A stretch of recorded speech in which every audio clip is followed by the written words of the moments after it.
Donc, bienvenue pour ce nouveau 33 minutes bien investi sur le thème cette fois des conditions générales de vente. Euh, on va s'intéresser au sujet pendant cette demi-heure avec Thomas Richard, qui est à côté de moi et à qui je laisse la parole. Bonjour, donc Thomas, je suis juriste en CAPEB. Et c'est donc moi, entre autres, qui m'occupe de ces différentes questions par rapport au devis et ainsi de suite. Donc, le but de la présentation d'aujourd'hui, c'est de vous expliquer d'abord pourquoi est-ce que vous devez en avoir. On va voir que c'est une obligation légale, mais aussi dans votre intérêt pour vous protéger vis-à-vis de vos clients et formaliser les choses. On ne pourra pas tout voir, donc on va vous donner les principales clauses là dans la présentation.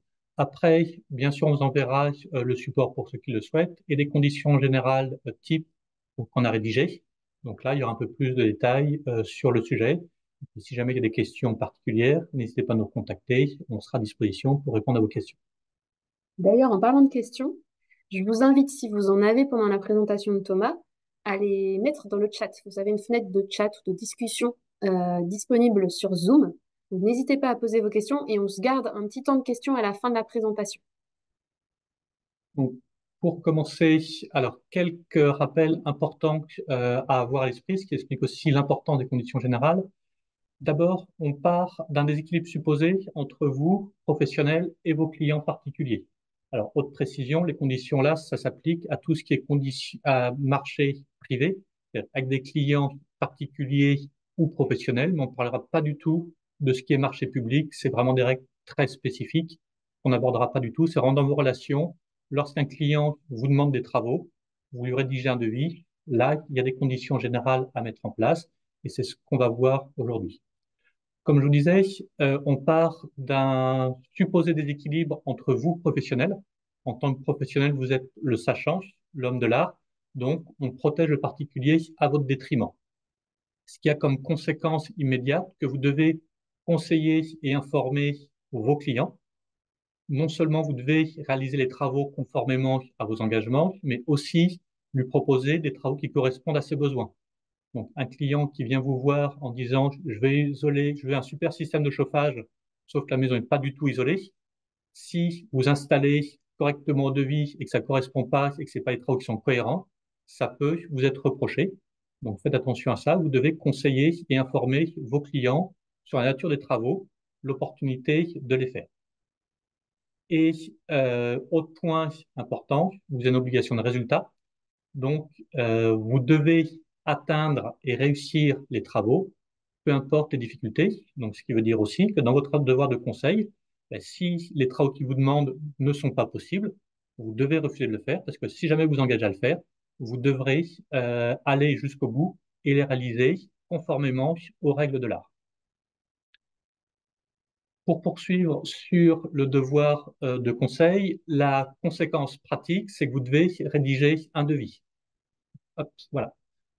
Donc, comme je disais, vous formalisez en gros le client qui vient vous voir en disant j'ai besoin de changer ma chaudière. La chaudière que vous lui conseillez, c'est celle que vous faites figurer sur votre devis. D'accord. Précision aussi importante, le devis est obligatoire quel que soit le montant des travaux. Dès le premier euro, en théorie, c'est obligatoire. L'ancienne dispense en dessous de 150 euros n'existe plus.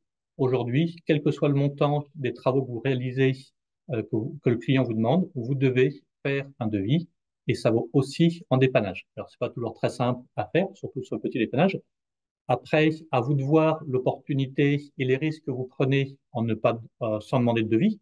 La plupart du temps, ça se passera très bien avec le client parce que heureusement, la plupart des clients sont des gens tout à fait honnêtes et donc il n'y aura pas de souci. Mais si jamais vous avez des travaux sans devis et qu'il y a un litige derrière, ça sera très compliqué d'obtenir gain de cause parce que on revient à ce que je vous disais au début, on protège le client à votre détriment. Donc, si c'est vous qui réclamez quelque chose et que le client dit non, si c'est parole contre parole, bah, ça sera rarement à votre profit que ça sera tranché. D'où l'importance de formaliser les choses et d'avoir un devis. Par rapport à ce devis obligatoire, la loi prévoit aussi un certain nombre de mentions obligatoires. Ça vaut sur les devis et sur les factures. Et concrètement, pour formaliser l'ensemble de ces conditions générales, l'ensemble de ces mentions obligatoires, la meilleure solution, c'est de rédiger des conditions générales. Donc, le but de ces conditions, c'est bien sûr d'être conforme à la loi, parce que derrière, si jamais il y a un litige, c'est important de montrer au juge qu'on a correctement fait les choses, non seulement techniquement, mais aussi juridiquement. Et puis, ça permet aussi d'organiser un certain nombre de choses. Par exemple, si jamais vous voulez demander un acompte, pour pouvoir l'exiger, ça doit être prévu dans vos conditions générales. Donc, les conditions, c'est une obligation vis-à-vis de la loi, mais aussi l'organisation de votre relation avec le client. Donc, le devis, c'est un document unique qui comprend plusieurs éléments. Donc, bien sûr, l'identité des parties, les vôtres, celles du client, la description des travaux, mais aussi les conditions générales et l'acceptation, c'est-à-dire concrètement la signature du client. Et tous ces éléments-là forment le devis. Le devis, c'est pas simplement la description des travaux que vous allez réaliser, mais aussi les conditions juridiques dans lesquelles vous allez le faire. Et comme on va voir, il y a quand même un certain nombre de mentions obligatoires dans vos conditions générales. Souvent, on ne peut pas faire tout tenir en bas du devis, même si on peut en faire certaines mentions, on ne pourra pas tout avoir à cet endroit-là. Donc concrètement, le plus souvent, les conditions générales sont regroupées sur un même recto ou un verso, sur une même page. Et dans ces cas-là, là où signe le client, c'est important de faire figurer une mention comme quoi il y a bien des conditions générales qui figurent au verso et qui font partie intégrante du devis. Et que le client s'engage non seulement sur un montant, une nature de travaux, le montant correspondant, mais aussi les conditions juridiques qui vont avec, qui figurent dans les conditions générales. Et donc là, maintenant, on va commencer à voir les principales clauses qui peuvent figurer. Voilà.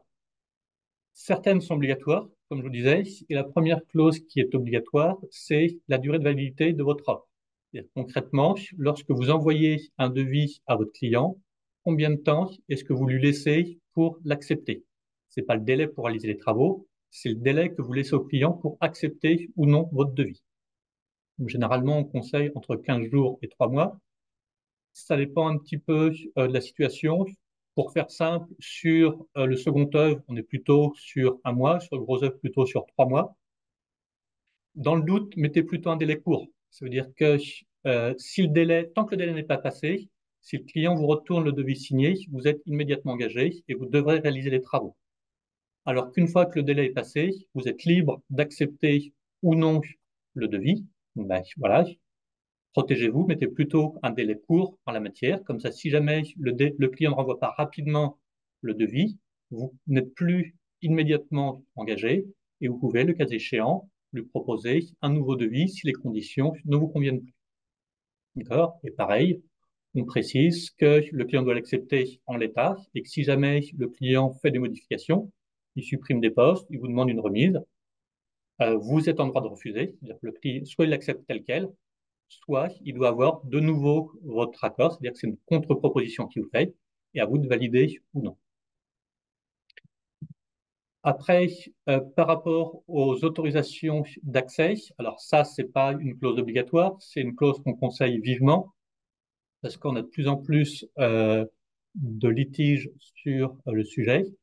C'est rappeler au client que le devis est conclu à condition qu'il obtienne l'ensemble des autorisations administratives et ou de voisinage nécessaires au marché et que c'est le client qui se charge de l'obtention de ces autorisations. C'est-à-dire que concrètement, dès lors que vous touchez à l'aspect extérieur du bâtiment, le client doit faire une demande et avoir l'autorisation de travaux. Si jamais il ne l'a pas, vous n'êtes pas obligé de réaliser les travaux. Et faites attention à ça. On a de plus en plus de litiges, malheureusement, soit parce que les moyens d'information de l'administration changent. Maintenant, avec les images satellites, avec l'intelligence artificielle, ils ont de plus en plus de moyens de connaître ce qui se fait réellement sur les bâtiments. Et aussi, on a des dénonciations. On en a eu plusieurs fois cette année, c'est-à-dire que les relations de voisinage sont mauvaises. Et donc, on s'aperçoit que on a des dénonciations en disant, voilà, mon voisin fait une extension, je suis pas sûr qu'il ait le droit, à les contrôler. Donc, pour vous, c'est important de vous couvrir vis-à-vis de ça. C'est-à-dire que le client s'engage à avoir l'autorisation. Donc, si jamais il la passe, c'est un premier élément pour vous défendre, vous, si jamais vous êtes mis en cause. Et c'est bien administratif et de voisinage. Comme je vous disais, les relations avec les voisins ne sont pas toujours bonnes. Et très clairement, on ne peut pas aller chez le voisin sans son accord. vous avez un ravalement à faire en limite de propriété, c'est pas parce que c'est votre mur que vous avez accès chez le voisin pour faire le ravalement. Donc faites attention à ça. Il y en a aussi des problèmes par rapport aux copropriétés. On ne peut pas tout faire, même si le client est chez lui. Dans des copropriétés, il peut y avoir des restrictions, des autorisations à obtenir. Faites attention à ça. Et puis, pendant qu'on est sur l'autorisation, on met aussi une clause comme quoi le client s'engage à vous garantir des conditions satisfaisantes d'accès au chantier. Pareil, retour d'expérience, quelquefois, ça peut être plus compliqué. C'est au fin fond d'un chemin qui est pas du tout entretenu, c'est boueux, ça peut être compliqué. Ou voilà, c'est pas toujours si simple que ça. Donc, c'est important de cadrer votre relation avec le client. C'est le client qui doit vous faciliter les choses pour que le chantier se passe bien et que l'ouvrage se fasse correctement, y compris par rapport à l'accès. Comme autre clause, donc ça, c'est par rapport au prix règlement, comme quoi le prix du marché, c'est non seulement le devis, mais le cas échéant, les avenants. Je vous rappelle que le devis est obligatoire, quel que soit le montant. Et donc, si jamais il y a des modifications, vous devez aussi faire un devis complémentaire. Et donc, rappelez qu'il doit régler l'ensemble des sommes en la matière. Pour vous protéger, surtout là où il y a des changements de gouvernement et on parle de réduire les dépenses ou de créer de nouveaux impôts, ben, mettre une clause comme quoi les modifications imposées par le législatif ou réglementaire seront répercutées sur le prix. Donc, si aujourd'hui le gouvernement décide de créer une taxe supplémentaire ou de modifier les conditions de TVA, donc ça on le fait de façon plus spécifique dans le dernier paragraphe, et bien donc, le client ne s'engage pas uniquement sur un TTC, mais il s'engage sur un TTC en fonction des impositions connues au jour de la rédaction. S'il y a des évolutions, ça sera automatiquement répercuté et le client ne pourra pas s'y opposer. Et puis, on a aussi une clause par rapport à la REP, tout ce qui est gestion des déchets. Je vous rappelle que vous avez une clause obligatoire sur le sujet, que vos fournisseurs vous facturent ces éléments-là et que vous devez informer le client comme quoi vous lui refacturez. Donc, soit vous le mettez après chaque poste et vous mettez la somme correspondante, mais la loi autorise aussi à faire une clause générique comme quoi l'ensemble des prix tiennent compte de l'éco-contribution. Et donc, en le mettant dans vos conditions générales, vous n'avez plus la question de vous poser est-ce que je le rajoute ou pas. Par principe, les prix que vous indiquez tiennent compte de cette éco-contribution. Donc, ça vous couvre par rapport à ça et c'est à vous de faire plusieurs lignes sur vos devis. Clause d'après sur les conditions de règlement. Donc, comme on disait, voir si vous voulez un acompte, c'est important de l'indiquer. Donc, nous, la clause qu'on propose, c'est ce qui se fait couramment 30% à la signature du marché, des règlements en fonction de l'avancement des travaux et le solde à la fin. Pour information, les 30%, c'est absolument pas la loi qui le fixe. On peut tout à fait faire un pourcentage différent. Là, on le met à la signature, ce qui se fait couramment. Ça peut être aussi au moment du début des travaux. On peut tout à fait adapter la clause en disant qu'il y a 30% à la signature, 20% supplémentaires au moment de la commande des matériaux et la suite au fur et à mesure de l'avancement des travaux. Si vous mettez pas la ligne comme quoi il y a des factures possibles au fur et à mesure de l'avancement des travaux, si vous mettez simplement un acompte de 30%, une facture finale, vous ne pouvez pas reprocher au client de refuser de payer des situations intermédiaires. Juridiquement, ce n'est pas prévu, donc le client n'a pas l'obligation de vous les régler. D'où l'importance, vous, de fixer vos règles. Et donc, si jamais vous voulez des factures intermédiaires, c'est important de le mettre dans vos conditions générales.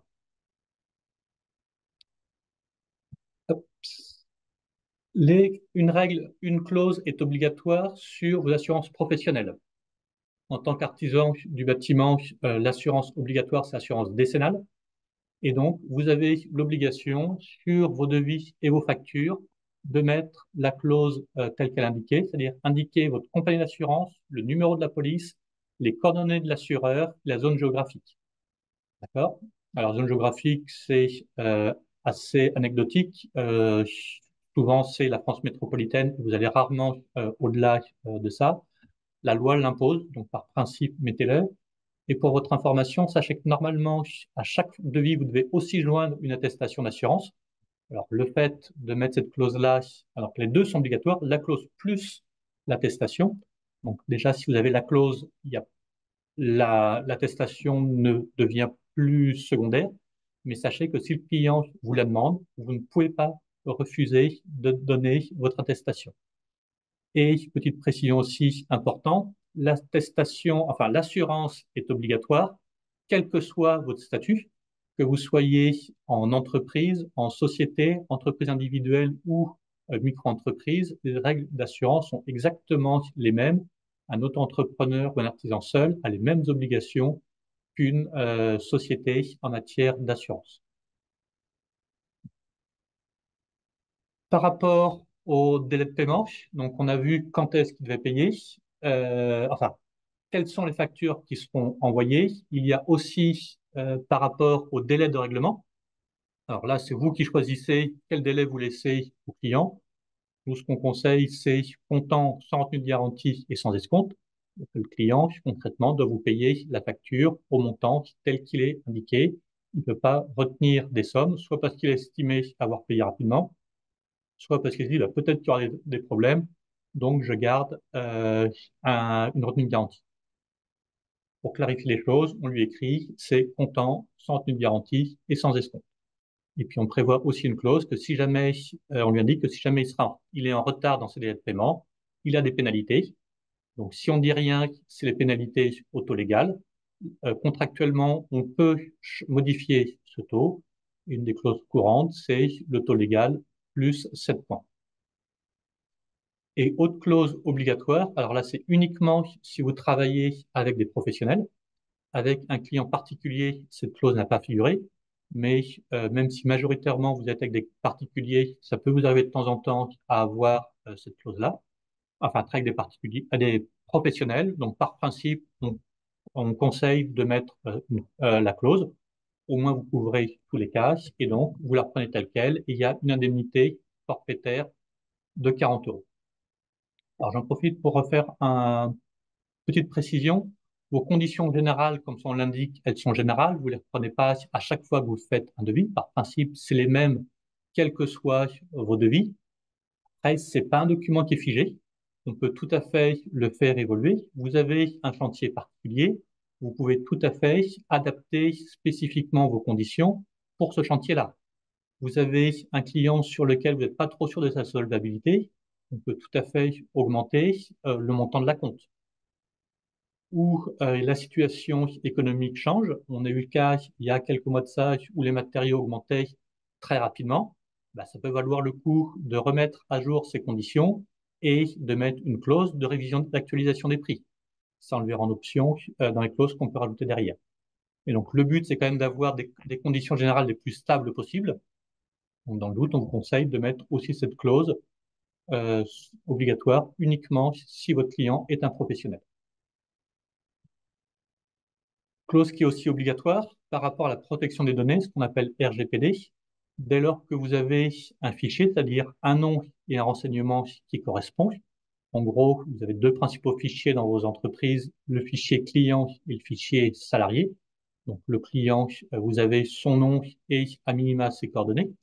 Donc, il doit être informé que vous avez un certain nombre d'informations à son sujet, qui peut les consulter et vous devez prévoir une adresse mail, donc concrètement, c'est l'adresse de l'entreprise. C'est-à-dire que si jamais il veut savoir les informations que vous avez sur son compte, il peut vous faire un mail et vous l'envoyer. Alors, on a très peu de questions sur le sujet parce que les informations que vous avez, il n'y a rien de confidentiel. C'est vraiment un nom, des coordonnées, des choses qui sont assez faciles à retrouver. N'empêche que la loi, dès lors que vous créez ce fichier, vous impose avoir une clause sur le sujet. Médiation à la consommation, c'est aussi une clause obligatoire. C'est-à-dire que dès lors qu'un professionnel travaille avec des particuliers, il a l'obligation de lui donner accès à un médiateur. Et ça, du fait de votre adhésion à la CAPEB, vous pouvez reprendre la clause telle quelle. En fait, c'est la CAPEB qui a passé un partenariat avec le médiateur Atlantique Médiation Conso. Et du fait que vous soyez adhérent à la CAPEB, vous donne accès à ce médiateur. La façon dont ça se passe, c'est-à-dire que le client qui a un litige avec vous S'il n'arrive pas à trouver une solution avec vous, il prend contact avec le médiateur. Le médiateur vérifie que la demande est recevable, en particulier que vous êtes bien adhérent à la CAPEB, et vous envoie une lettre de mission. Disant, voilà, Monsieur Dupont a un litige avec vous, il souhaite que j'intervienne et que je fasse une médiation. Êtes-vous d'accord? Parce que derrière, la médiation a un coût. Là, la prestation du médiateur est payante et c'est au professionnel qui doit payer. Donc, c'est pour ça qu'on vous pose la question, êtes-vous d'accord pour partir en médiation? Vous n'avez pas l'obligation de partir, vous avez l'obligation de donner accès à la médiation, mais si vous estimez que le rôle du médiateur n'a pas de raison d'être, vous pouvez refuser, vous êtes en conformité à la loi et il n'y a pas de coût particulier. Si par contre vous estimez que la médiation a un intérêt, qu'effectivement il y a un dialogue difficile avec le client et qu'un médiateur peut apporter un plus, vous pouvez tout à fait, et au contraire, signer l'aide de médiation et le médiateur fera de son mieux pour solutionner le problème. Donc là, pareil, c'est à reprendre tel quel, pas de questions à se poser. Et comme je vous disais, vous recevrez les conditions générales, vous retrouverez cette clause-là tout à l'heure. Autre clause qu'on conseille par rapport à la TVA, ça fait 18 mois que le gouvernement nous annonce qu'il y aura des évolutions sur la TVA 5.5. Sachez que si jamais il n'y a pas de clause dans vos conditions générales, le législateur et le juge considèrent que le client s'est engagé sur un TTC et donc vous n'avez pas de recours contre le client, même si c'est lui qui a fait l'attestation en vous disant que c'était du tort réduit alors que ce ne l'est pas. Par contre, si jamais vous avez une clause, donc là, c'est simplement rappeler que le taux est appliqué en fonction de l'attestation remplie par le client et que si jamais il y a un redressement parce que les informations étaient erronées, le client s'engage à assumer ses responsabilités et vous rembourser. Alors, ça n'empêche pas que vous soyez redressé, parce que si c'est vous qui adressez, c'est vous qui payez l'administration fiscale, mais ça vous donne la possibilité de vous retourner contre le client, possibilité que vous n'avez pas s'il n'y a pas une clause dans vos conditions générales. Donc, ce n'est pas une clause obligatoire, mais c'est une clause qu'on conseille fortement en la matière. Donc voilà, 33 minutes c'est court, donc c'est pour ça que j'ai pas tout mis. Comme je vous dis, vous retrouverez les conditions générales type par mail. Pour prendre très rapidement quelques clauses possibles supplémentaires, on va pas forcément les prendre. Autorisation de photographie. Sachez que si vous voulez prendre des photos des chantiers, alors uniquement de vos ouvrages, prenez pas toute la maison en disant c'est une magnifique maison, regardez, il y a des beaux meubles, des beaux tableaux et c'est à telle adresse. Je suis très content de leur visiter, donc faites attention quand même, parce qu'il y a une autorisation, vous pouvez faire n'importe quoi. Mais entre autres, pour vos dossiers de qualification, vous avez besoin de photos. C'est important d'avoir l'autorisation du client. On peut bien sûr lui demander au cas par cas, mais le fait d'avoir une autorisation dans vos conditions, le client vous le donne, donc ça peut être une clause qui peut être utile dans certaines situations. Autre, on parle des révisions des prix. Donc sachez que c'est des clauses qui peuvent exister.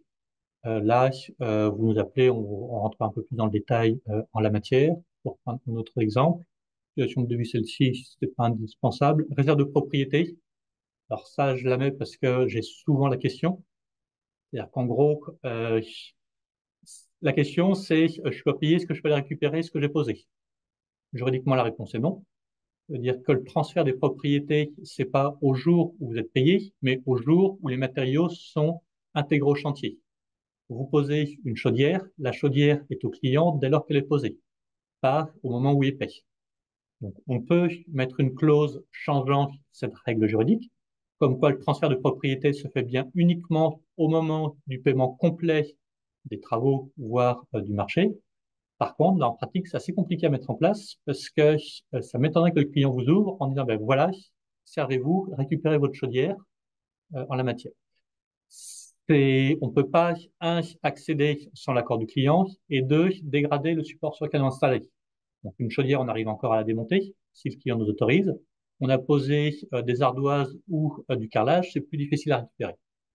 Ça marche essentiellement lorsqu'on travaille avec des pavillonneurs, ce qui n'est pas forcément une situation si rare que ça, surtout aujourd'hui avec la situation dans le bâtiment. On s'aperçoit qu'il y a un certain nombre de constructeurs de pavillonneurs qui ont des difficultés financières. Le fait de mettre cette clause de réserve de propriété permet, peut dans certains cas être utile malgré tout, même si vis-à-vis des clients particuliers, c'est pas toujours si simple que ça, mais avec des pavillonneurs, ça peut être utile. Donc c'est pour ça qu'on en parle assez régulièrement. Voilà. Voilà après. Sur les autres, on va pas tout dérouler, mais vous les aurez. Voilà, on peut avoir par exemple ici, la dernière diapo qu'il y avait ici, avoir des clauses spécifiques à votre corps d'état.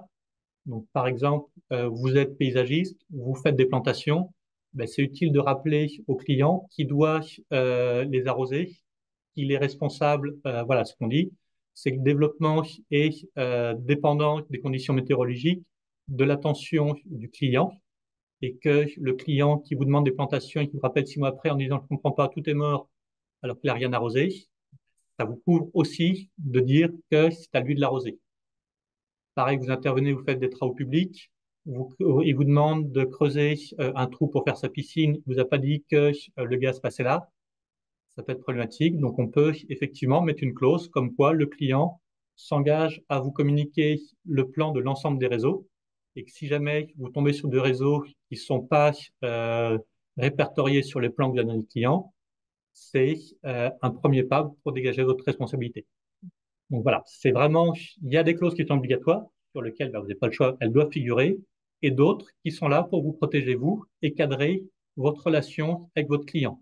Donc, même si les conditions générales telles qu'on va vous envoyer peuvent être reprises en la matière, ça n'empêche pas de les adapter. Vous pouvez tout à fait avoir des besoins ou des spécificités qui méritent d'adapter les conditions générales.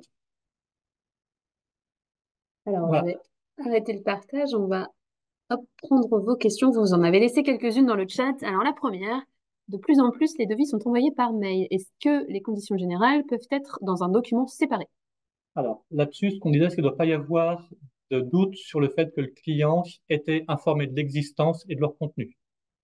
Donc, oui, on peut le mettre sur un document séparé, à condition que le document séparé soit bien envoyé et que ça soit indiqué là où il signe qu'il y a ce document séparé. On aura plutôt tendance à déconseiller que ça soit un document séparé. Comme je disais, votre devis, c'est non seulement la description des travaux, mais aussi les conditions générales. Donc, autant que possible, mettez tout sur le même document et numérotez les pages en tenant compte de ces conditions générales. C'est-à-dire s'il y a 2 pages de description des travaux plus une page de conditions générales, mettez bien page 1 sur 3, non pas 1 sur 2. J'insiste, ça fait partie de votre devis, il ne doit pas y avoir de doute sur l'acceptation par le client, comme quoi d'abord il en a pris connaissance et deux, qu'il les a acceptés. Donc, autant que possible, tout mettre sur le même, même si juridiquement c'est pas interdit. Dans ces cas-là, il y aura, si c'est un document séparé, il y aura un doute. Donc, ce qu'il faudrait dans l'idéal, c'est qu'il signe et le devis et les conditions générales. C'est pas toujours simple d'avoir 2 documents signés, donc pour éviter, ayez un seul document. Alors, c'est moi qui ai répondu à la question, bonjour. Oui. Sauf que 80% de nos fournisseurs, eux, nous envoient les conditions sur un document séparé. Là-dessus, je vais mettre un vrai bémol par rapport à ça. Là, on parle essentiellement de relations que vous avez avec des clients particuliers. Et on protège le consommateur en la matière, et c'est vis-à-vis des particuliers que le devis est obligatoire et que les mentions sont obligatoires. Le médiation à la consommation n'est obligatoire que vis-à-vis des clients particuliers. Entre professionnels, et en particulier ou les fournisseurs vis-à-vis de vous, professionnels, les règles sont différentes. Et en particulier, par rapport au formalisme, il n'y a pas les mêmes mentions obligatoires sur les devis. Dans l'absolu, le devis n'a pas la même, il n'y a pas la même obligation de devis. Ce qui explique que dans vos relations avec les fournisseurs, c'est-à-dire entre professionnels, le formalisme n'est pas le même. Là, j'ai peut-être pas été suffisamment attentif à la présentation. Là, la plupart des conditions que je vous ai données, c'est vis-à-vis de particuliers, parce que, à ma connaissance, la plupart des artisans travaillent d'abord avec des particuliers et occasionnellement avec des professionnels. Les artisans, il y a peu qui ne travaillent et à peu qui travaillent exclusivement avec des professionnels. Et si c'est exclusivement avec des professionnels, on peut modifier les choses. Et là, effectivement, les conditions générales que je vous conseillerais ne seraient pas les mêmes. Okay. Autre question. Comment se présente une autorisation de passage, par exemple, chez un voisin? Alors là, vu que c'est le voisin qui autorise, c'est lui qui vous remplit un document. Et concrètement, c'est Monsieur Dupont autorise l'entreprise Intel à passer chez moi pour réaliser tel type de travaux. D'accord? Ce qui peut aussi être conseillé, alors là, ça reste du conseil, c'est vraiment adapté au cas par cas, c'est au moins qu'il ait connaissance de la nature des travaux que vous avez réalisés. C'est-à-dire que si jamais vous faites simplement une peinture ou s'il faut gratter la façade, c'est pas les mêmes conséquences par rapport à son jardin, quelles que soient les précautions que vous preniez. Donc, qui donne son autorisation en connaissance de cause. C'est toujours mieux, ça évite les litiges ou les mécontentements derrière.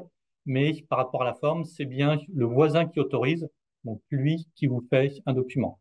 Et si jamais il y a besoin, c'est le document sur lequel on peut donner des trames pour faciliter les choses. Doit-on demander les autorisations au client? Et qu'est-ce qui se passe si jamais Alors, il dit qu'il les a obtenues, etc. plusieurs points de réponse. Alors, normalement, il n'y a pas besoin de les demander parce que la loi prévoit une obligation de l'afficher sur le chantier. Donc, normalement, alors, quand je dis normalement, c'est dans la rigueur des textes. Quand on est dans un monde qui est celui des livres et pas celui de la vraie vie. Mais normalement, l'autorisation est affichée. Donc, en théorie, vous êtes censé ne pas commencer tant que c'est pas sur le chantier. En pratique, c'est très rarement fait. Donc oui, à minima, demandez-lui. Surtout si vous savez que c'est pas sûr qu'il l'obtienne. Souvent, on me dit, bah oui, bah, ça sert à rien qu'il demande parce qu'il l'aura pas. Mais dans ces cas, vous êtes d'autant plus responsable. Donc faites attention.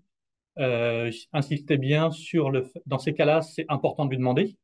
Et s'il vous dit, bah non, de toute façon, je ne le demanderai pas, bah, protégez-vous. Et donc, s'il y a un risque de litige, ayez une confirmation écrite comme quoi il a bien fait, lui vous fait une attestation comme quoi il a bien fait les demandes et qu'il vous demande en connaissance de cause les travaux. Alors, ça reste assez. Je dis que j'ai eu des cas, on n'a pas eu, mais j'en ai eu deux ou trois cette année. Vous allez me dire, sur 4000 entreprises, c'est pas énorme, mais n'empêche qu'à chaque fois, c'est problématique. Donc, faites attention à ça. Euh, oui, c'est bien au client de le faire, et c'est pour ça qu'on l'indique dans les conditions. C'est le client qui se charge d'obtenir des autorisations. Après, il n'y a pas de raison de ne pas faire confiance au client. Vous restez professionnel, donc si jamais il vous demande de repeindre sa maison en rose bonbon à côté d'un monument historique, soyez prudent, et même si vous dites, vous inquiétez pas, c'est autorisé, je vous conseillerais malgré tout de commencer les travaux. Question, j'ai entendu que 30% n'était pas une obligation, 30% d'acompte. Oui. Quel est le pourcentage légal du versement d'acompte? Là, comme je disais, la loi ne dit rien dans la matière. 30%, c'est une pratique courante. On peut être plus.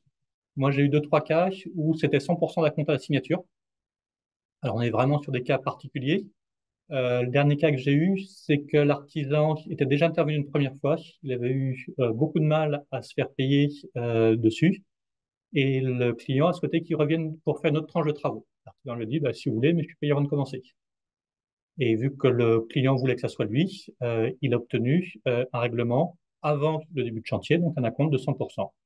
Juridiquement, c'est possible. Commercialement, c'est plus difficile à expliquer, à valider au client.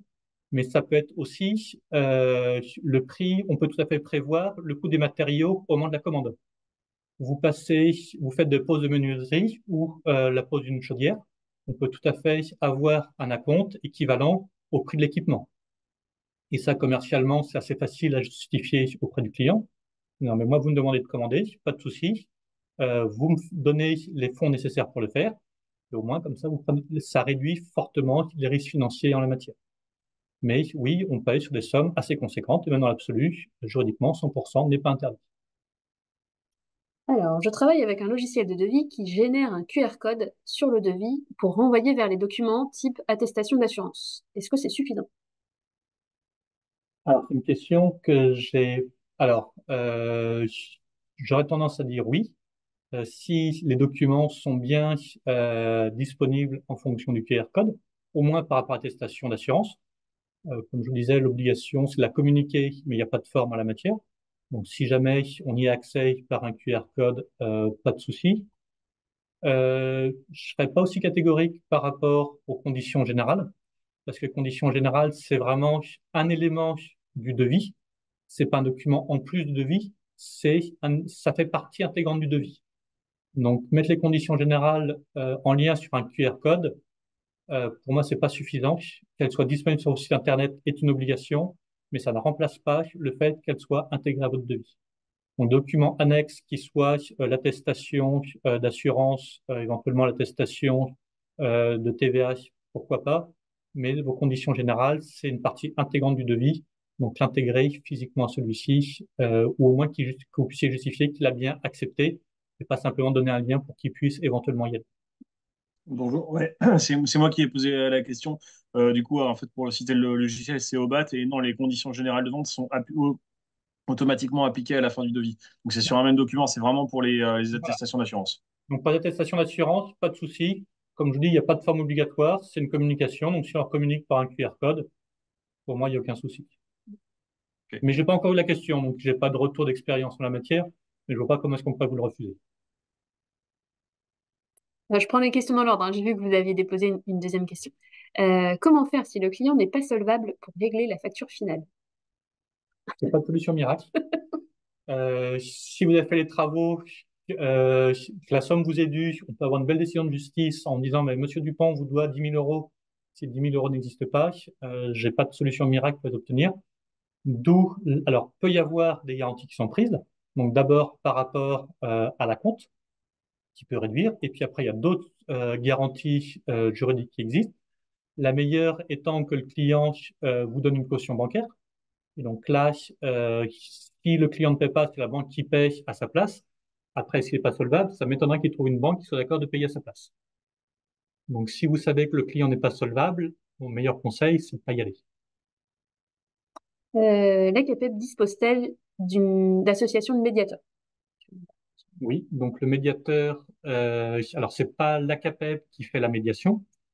L'ACAPEB a passé un partenariat avec des médiateurs. Donc, c'est la clause que je vous ai présentée tout à l'heure. Et donc, c'est externalisé, c'est-à-dire que des médiateurs spécialisés, mais qui sont agréés pour les entreprises du bâtiment. Et du fait de votre adhésion à la CAPEB, vous avez accès gratuitement, enfin, sans aucun supplément par rapport à votre cotisation, à ce médiateur. Les autorisations pour les photos doivent-elles être écrites? Est-ce qu'il faut une autorisation écrite pour les photos? Alors, comme je disais, vous ne pouvez pas faire de photos sans autorisation.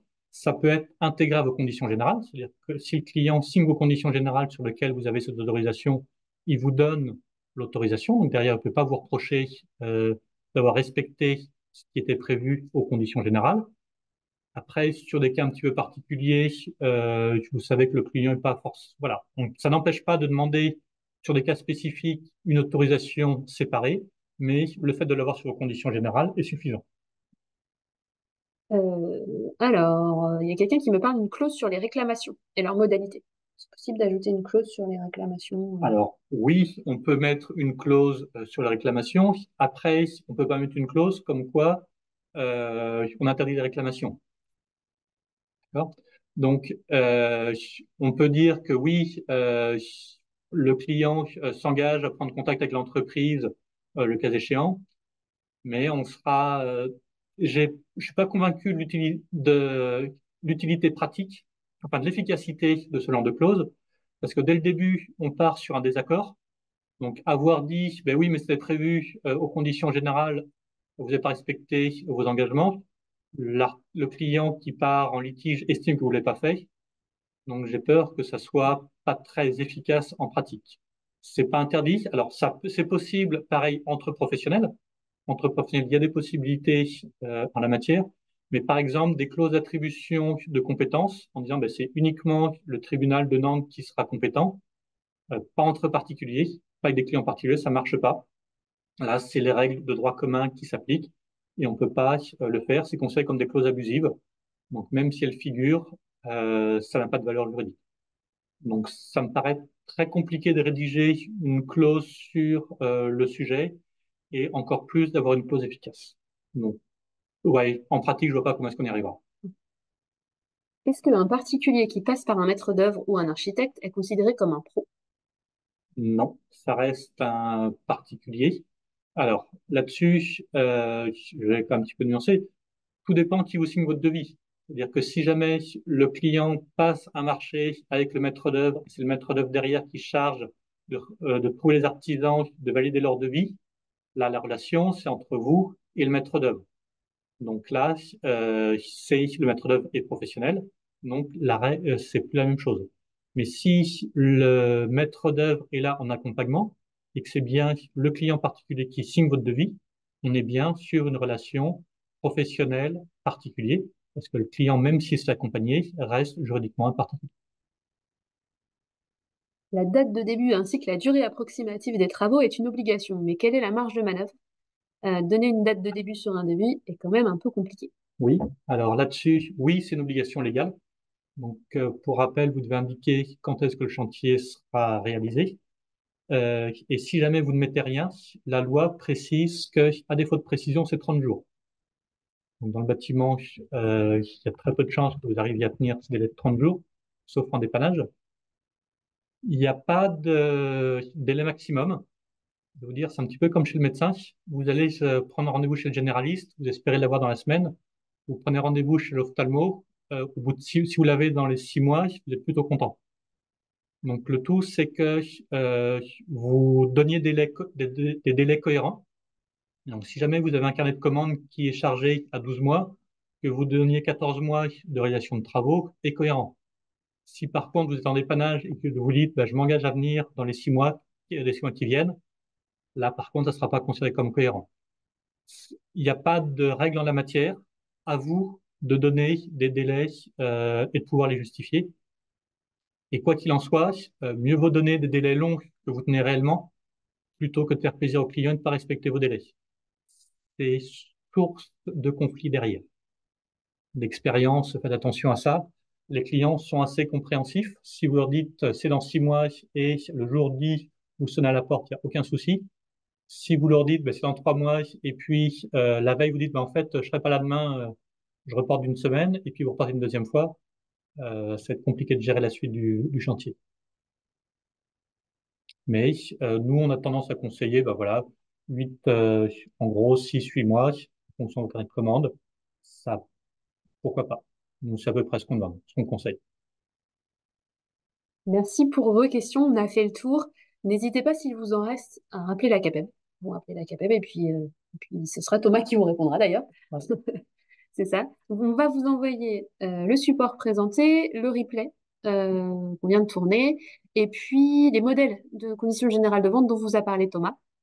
Et puis un document sur lequel il y a les mentions obligatoires sur devis et facture.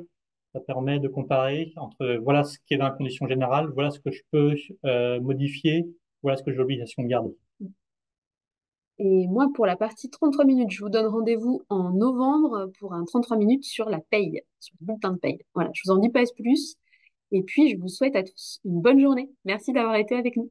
Bonne journée à tout le monde, au revoir.